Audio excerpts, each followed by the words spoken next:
بسم الله الرحمن الرحیم. ملګرو عمر جمشید یم. څنګه تاسو ته پته را چې په خیبر پښتونخوا کې په مختلفو ځایونو کې د سونې کار شروع دی، یعنی خلک په هیوي مشینرۍ باندې د سونې کار کوي.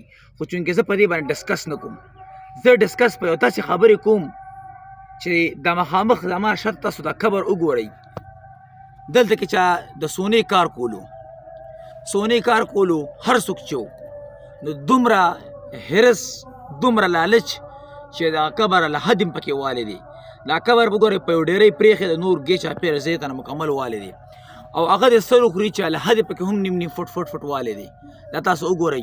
نو ای انسانه، دا چې هر څوک ته وي، تا چې کله دې ته دا تا چې دا مشینګرۍ ول د دغه اړمولو، نو تا دې ذهن ته دا خبره نه راتله، تا د ذهن ته دا خبره نه راتله چې یاره زه هم دا ما ټیکانه ده، زه به هم دلته ځم، ما ځای هم دا له حد دی. که تا قبر سره څوک داسې وکړي نو بیا نو آیا دا دومره دغه سړی و، بیکار انسان و، دا دومره نه پوهېدو چې دا قبر دا له حد پکې والی دی. نو آیا دومره لالچ هم په کار نه دی چې نه یو سړی قبر ګوري نه دغه ګوري، بس وروره په قبر به یې چې خپه نه کېدي او ته ورته وروره هټاچي راولي او بیا هغې باندې دا قبر د ښکې او سونه راوباسي. نو دا ګوره انتهایي موږ ته د شرم پکار دی په دې کارونو باندې، موږ ته شرم پکار دی. یقین وکړه چې دا قبر ما وکتو، قسم په خدای چې زه خفه شوم په دې باندې.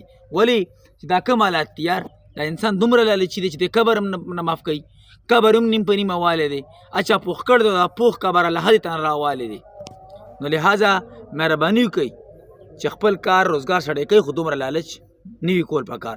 دا ویډیو پیغام خپلو ملګرو سره لازمي شیر کړئ. مزید دراسي ویډیوګانو کتلو دپاره زما فیسبوک پاڼه محمد عمر جمشید فالو کړئ.